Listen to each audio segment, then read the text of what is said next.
അന്ന് 12 വയസ്സായിരുന്നു ലോകം മിറാക്കിൾ ഗേൾ എന്ന് പിന്നീട് വിശേഷിപ്പിച്ച ബഹിയ ബഗാരിയുടെ പ്രായം. 2009 153 പേരുടെ ജീവനെടുത്ത യമനിയ വിമാനാപകടം അതിജീവിച്ച ഒരേ ഒരാൾ.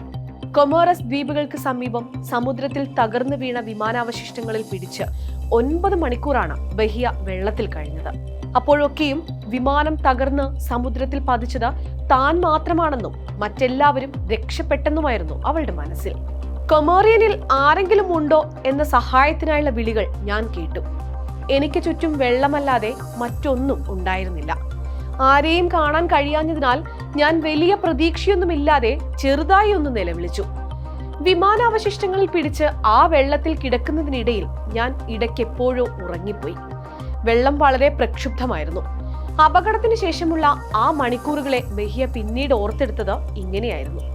കൊമോറസിൽ നടക്കുന്ന മുത്തച്ഛന്റെ വിവാഹത്തിനായാണ് പാരീസിൽ നിന്ന് 2009 ജൂൺ 29 ബഹിയയും അമ്മ അസീസ അബോഡോയും കൊമോറസിലേക്ക് യാത്ര തിരിക്കുന്നത്. അതൊരു ചെറിയ വിമാനമായിരുന്നു. വിമാനത്തിനകത്ത് നിറയെ ഈച്ചകളായിരുന്നു. ഒരു ശുചിമുറിയുടെ ഗന്ധം അതിനകത്ത് നിറഞ്ഞു നിന്നിരുന്നു. പക്ഷെ അസാധാരണമായ ഒന്നും ശ്രദ്ധയിൽപ്പെട്ടുമില്ല. വിമാനം ലാൻഡിങ്ങിലേക്ക് അടുക്കുന്നതുവരെ ബഹിയ പറയുന്നു. സമയം രാത്രിയായി. മൊസാംബിക്കിനും മഡഗാസ്കറിനും ഇടയിൽ സ്ഥിതി ചെയ്യുന്ന കൊമോറസ് ദ്വീപുകളുടെ തലസ്ഥാനമായ മൊറോണിയയിലേക്ക് വിമാനം അടുത്തുകൊണ്ടിരിക്കവെയാണ് എയർബസ് A310 ജെറ്റ് എഞ്ചിനുകൾ തകർന്ന് ഇന്ത്യൻ മഹാസമുദ്രത്തിലേക്ക് പതിക്കുന്നത്. എന്തോ അസാധാരണമായി സംഭവിക്കുന്നുവെന്ന തോന്നൽ എനിക്ക് തുടക്കത്തിലേ ഉണ്ടായിരുന്നു. പക്ഷെ മറ്റ് യാത്രക്കാരുടെ മുഖത്ത് മറ്റ് ഭാവവ്യത്യാസങ്ങളൊന്നും ഉണ്ടായില്ല.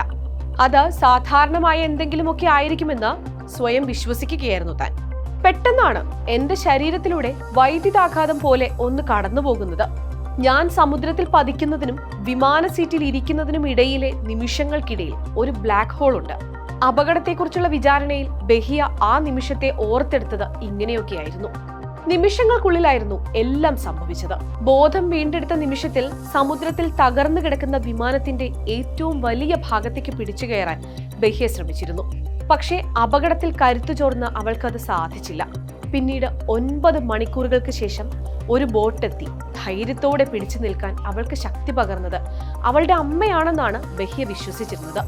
അപകടത്തിൽപ്പെട്ടത് താൻ മാത്രമാണെന്ന് വിശ്വസിച്ചിരുന്ന ബഹിയ താൻ മാത്രമാണ് രക്ഷപ്പെട്ടതെന്ന് അറിയുന്നത് ആശുപത്രിയിലെ മനഃശാസ്ത്രജ്ഞൻ എന്ന് പറയുമ്പോഴാണ്. അമ്മയെ നഷ്ടപ്പെട്ടത് ഉൾക്കൊള്ളാൻ അവൾക്ക് സാധിക്കുന്നുണ്ടായിരുന്നില്ല. അപകടത്തിന് ശേഷവും അമ്മയെക്കുറിച്ച് പറയുമ്പോഴെല്ലാം ബഹിയുടെ കണ്ണുകൾ നിറഞ്ഞ് ഒഴുകുന്നുണ്ടായിരുന്നു. 9 മണിക്കൂറുകൾക്ക് ശേഷം രക്ഷാപ്രവർത്തകർ കണ്ടെത്തുന്നത് വരെ ലൈഫ് ജാക്കറ്റ് ഇല്ലാതെ നീന്താൻ അറിയാത്ത ആ കൊച്ചു പെൺകുട്ടി വിമാനത്തിന്റെ തകർന്ന ഭാഗങ്ങളിൽ പിടിച്ച് ഒരു രാത്രി മുഴുവൻ കഴിച്ചുകൂട്ടിയതും ഒടുവിൽ ജീവിതത്തിലേക്ക് മടങ്ങി വന്നതും അത്ഭുതത്തോടെയായിരുന്നു ലോകം വീക്ഷിച്ചത്. സമാനമായ രീതിയിൽ കഴിഞ്ഞ ദിവസം അഹമ്മദാബാദിലുണ്ടായ എയർ ഇന്ത്യ വിമാന അപകടത്തിലും ഫീനിക്സ് പക്ഷിയെ പോലെ ചാരത്തിൽ നിന്ന് എണീറ്റു വന്ന ഒരാളുണ്ട്.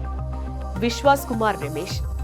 1972 ചെക്കോസ്ലോവാക്കിയയിൽ തകർന്നു വീണ JAD ഫ്ലൈറ്റ് അപകടത്തിൽ നിന്ന് രക്ഷപ്പെട്ട വെസ്ന വോളോവിച്ച്. 1971 പെറുവിലെ ലാൻസ വിമാനാപകടത്തിൽ നിന്ന് രക്ഷപ്പെട്ട ജൂലിയൻ കോപ്കെ.